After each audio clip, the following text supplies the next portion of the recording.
আসসালামু আলাইকুম। নিকলি কেজেলেস ভাষা সেন্টার অনলাইন কোচিংয়ের পক্ষ থেকে সবাইকে সুস্বাগতম। আজকে কোরিয়ান ভাষার ফিউচার টেন্স সম্পর্কে কিছু ধারণা দেব। আশা করি কোরিয়ান ভাষা শিক্ষার্থীদের জন্য খুবই গুরুত্বপূর্ণ একটি বিষয়।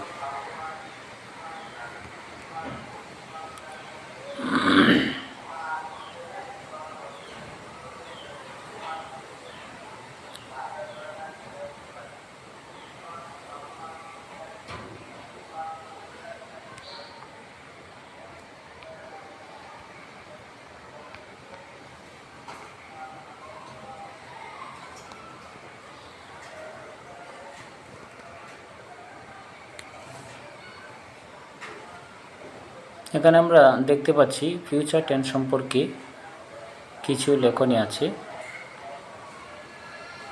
অর্থাৎ টেন্স অনুযায়ী ফিউচার টেন্সের স্ট্রাকচার অনুযায়ী আমরা এখানে ইউজ করেছি, এটা নিয়ে আমরা আলোচনা করব।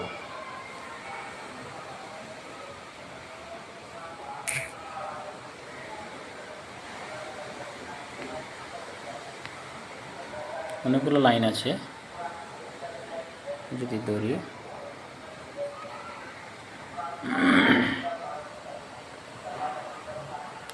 ফিউচার টেন্সের ভবিষ্যৎকাল বা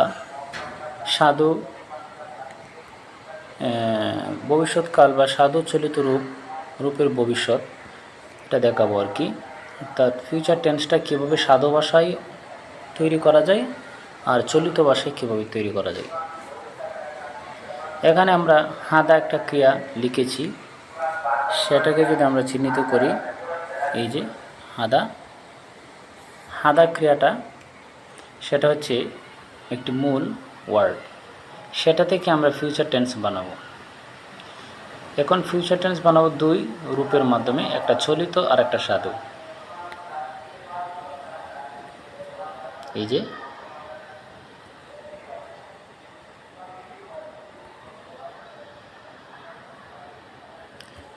চলিত রীতিতে আমরা যদি বানাই হাদা থেকে ফিউচার টেন্স বানাই হাল কয়েও।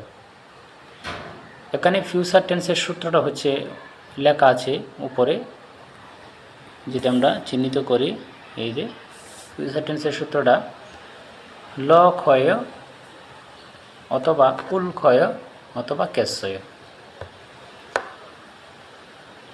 এই সূত্রগুলো প্রয়োগ করেই আমরা এখন যেতে পারি ফিউচার টেন্সের উদাহরণে। হাদা থেকে চলিত রীতিতে আমরা ব্যবহার করলে ফিউচার টেন্সের সূত্র হচ্ছে ল ক্ষয় উল ক্ষয়ে ব্যবহার করে। এখন আমরা ল ক্ষয়ে যদি লাগাই, তাহলে হাদার সাথে দা বাদ দিয়ে হা, আর নিচে আছে ল রিউল দিয়ে কয়ে ব্যবহার করে দিলাম ল ক্ষয়। এ হচ্ছে হাল ক্ষয়। এভাবে প্রতিটা শব্দের সাথেই এভাবে তৈরি করা যাবে। তবে ল কয় হবে না উল কয় হবে, এখানে একটু সূত্র আছে। একটা হলো বাচ্ছিম ব্যঞ্জন বর্ণ থাকলে আর স্বরবর্ণ থাকলে দুটোর উপর ভিত্তি করে শেষ বর্ণটা কোনো ক্রিয়ার যদি শেষ বর্ণ স্বরবর্ণ দিয়ে শেষ হয় তাহলে ল কয়, আর যদি ব্যঞ্জন বর্ণ দিয়ে শেষ হয় তাহলে উল কয়। এটা আমাদের লক্ষ্য রাখতে হবে। এরপরে 2 নম্বরে যদি যাই,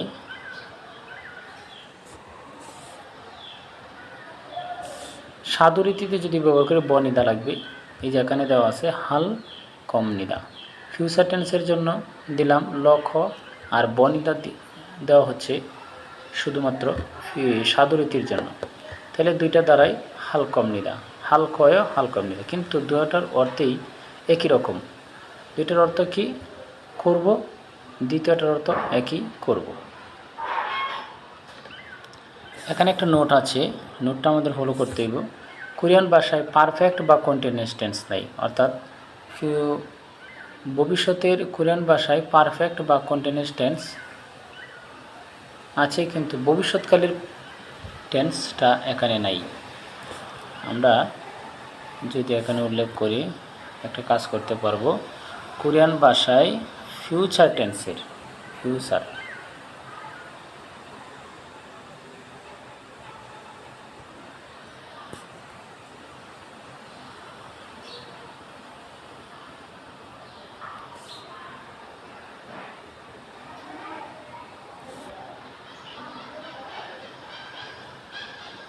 ফিউচার পারফেক্ট বা কন্টিনিউয়াস টেন্স নাই, দুইটা টেন্স আছে, একটা সাধু চলিত দিয়ে শুধুমাত্র future tense, normal simple future tense যেটাকে বলা হয়, সিম্পল ফিউচার টেন্স হিসেবে আমরা ধরতে পারি এটা যেটা আছে। আর এমনি কন্টিনিউয়াস বা পারফেক্ট পার্টিসিপল এরকম নেই। এখন আমরা যদি যাই এমনিভাবে সালদা বাস করা, সালদাকে যদি আমরা চলিত রীতিতে ফিউচার বানাই, চলিত রীতি তাহলে সাল কয়েও, সাল কয়েও। সাধু রীতিতে হবে সাল কমনিদা। অর্থ কিন্তু একই, বাস করি, বাস করব, অর্থ দাঁড়াচ্ছে কি এটা বাস করব, সাল কয়ে বাস করব।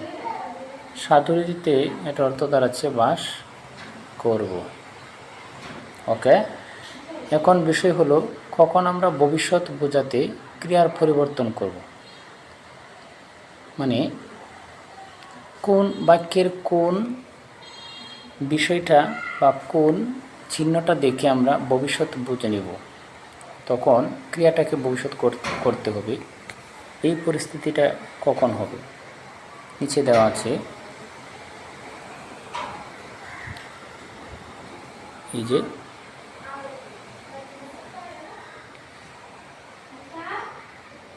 নেইল, তাউন্ডাল, তাউনজু এবং শর্তবোধক শব্দযুক্ত থাকলে, যেমন মিয়ন, এই কিছু শব্দ যদি থাকে তাহলে বাক্যের ক্রিয়াকে ফিউচার টেন্স পরিবর্তন করতে হয়। অর্থাৎ আমরা যে এই উপরে 1-2 বাক্যে চলিত সাধুতে আমরা ফিউচার টেন্স তৈরি করলাম সেইভাবে। উদাহরণস্বরূপ আমরা কিছু উদাহরণ দিয়েছি নিচে, যদি দেখি 1 নম্বর, নানুন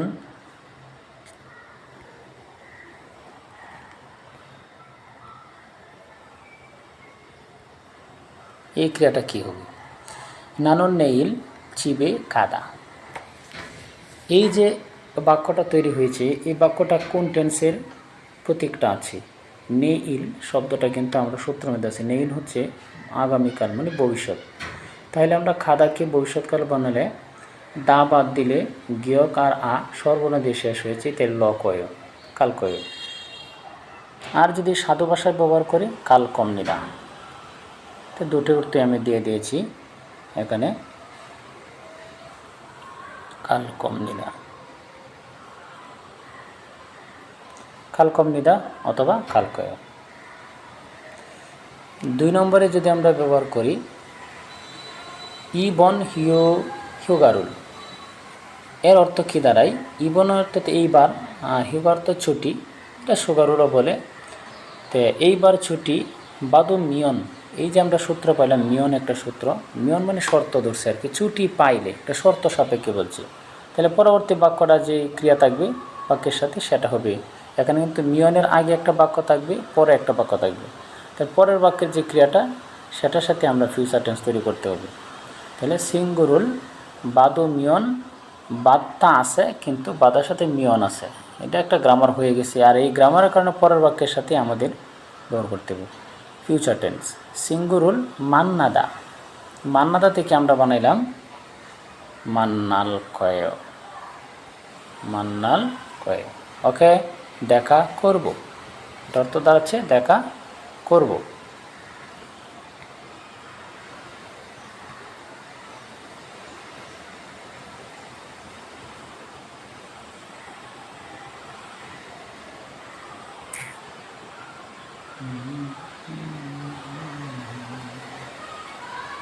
দেখা করব, ওকে। এরপরে আছে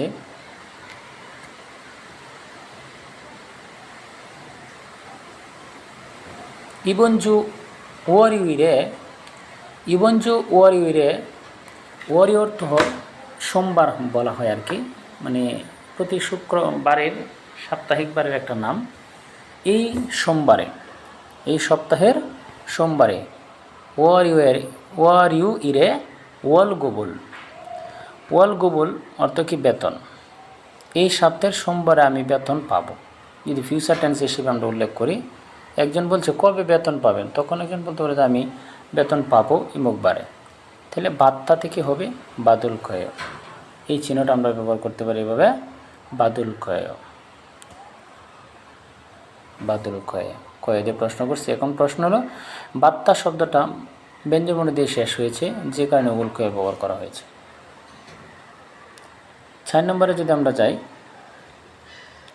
নানুন চুকুম নাজুঙে, আমি একটু পরে, মানে খুব একটু পর বলতে বেশি ভবিষ্যৎ না, কাছাকাছি ভবিষ্যৎ, নিকট ভবিষ্যৎ একেবারে। সেই ক্ষেত্রে আমরা দুটোই ব্যবহার করতে পারি। নিকট ভবিষ্যতের ক্ষেত্রে আমরা বাংলাতে অনেক সময় এভাবে বলি যে ভাই আমি আগামীকালকে বাড়ি যাচ্ছি। বাড়ি যাচ্ছি বলতে এখানে সে বাড়ি যাবে আর কি, যায় নাই, কিন্তু নিকট ভবিষ্যৎ হওয়ার কারণে ভাই আমি তো কালকে বাড়িতে যাচ্ছি, আপনি কি কিছু দিবেন আমার সাথে, এরকম। এই ক্ষেত্রে আমরা কেশ্বয় কথাটা ব্যবহার করতে পারি, অথবা আমরা কালকে লক হয়ে ব্যবহার করে দিতে পারি। যেমন নানুন চুকুম নাজুঙে জিবে, একটু পরে আমি বাড়িতে যাচ্ছি বা যাব, একই অর্থ, কাকেশ্বয় অথবা কালকে।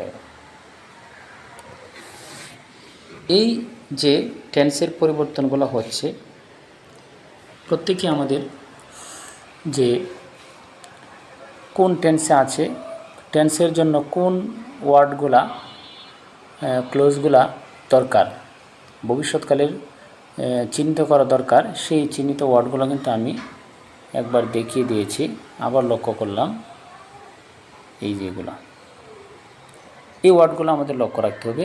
মিয়ন, নেইল, দাউমদাল, দাউমজু। আরও নিকট ভবিষ্যতের কোনো আভাস পাওয়া থাকলেই, কোনো শব্দ থাকলেই আমরা এই ফিউচার টেন্সের সূত্র প্রয়োগ করতে হবে। অনেক সময় পরীক্ষায় দেখা যায় শূন্যস্থানের ক্ষেত্রে টেন্সের উপর ভিত্তি করে কিছু ওয়ার্ড দেওয়া হয়ে থাকে। তখন টেন্স না বুঝলে শব্দগুলো কিন্তু অনেকের কাছেই কি ঝামেলা হয়ে যায়, কোন টেন্সে আছে নাকি টেন্সে পড়বে না, অন্য কোনো কনজাংশন ওয়ার্ড বসবে কিনা, এরকম চিন্তা করে। একটা জিনিস মনে রাখতে হবে, প্রত্যেকটা বাক্যের মধ্যেই কোনো না কোনো একটা ক্রিয়া থাকে। ক্রিয়াটা কোন জায়গায় থাকে এটা আমাদের লক্ষ্য রাখতে হবে, এবং ক্রিয়াটার রূপটা পরিবর্তন হবে কিনা, কোনো টেন্সে পড়বে কিনা, এই অনুযায়ী কিন্তু শূন্যস্থানগুলো অনেক সময় দিয়ে থাকে। আবার কিছু শূন্যস্থান দেয় নাউনের উপর, অর্থাৎ সেটা হচ্ছে ওয়ার্ডের উপর ভিত্তি করে। কিছু শূন্যস্থান আছে অ্যাডজেক্টিভ, গুণাগুণ, অ্যাডজেক্টিভ হিসেবে, এগুলো আমরা পরবর্তীতে আলোচনা করব। এখন আমরা টেন্সের ফিউচার টেন্স নিয়ে যে আলোচনা করলাম, আশা করি এই টেন্স থেকে ভবিষ্যৎকালে ফিউচার টেন্সের আর কোনো সমস্যা হওয়ার কথা না। আমার এই ক্লাসে যদি বুঝতে বা আমার কোনো ভুল ত্রুটি থাকে আপনারা আমাকে নক করবেন, ইনশাল্লাহ আমি শুধরে নিব। আর যদি না বুঝে থাকেন ইনশাল্লাহ আমি বোঝানোর চেষ্টা করব। আজকের মতো এখানেই আমার ক্লাস সমাপ্তি ঘোষণা করলাম। আসসালামু আলাইকুম ওয়া রাহমাতুল্লাহি ওয়া বারাকাতুহু।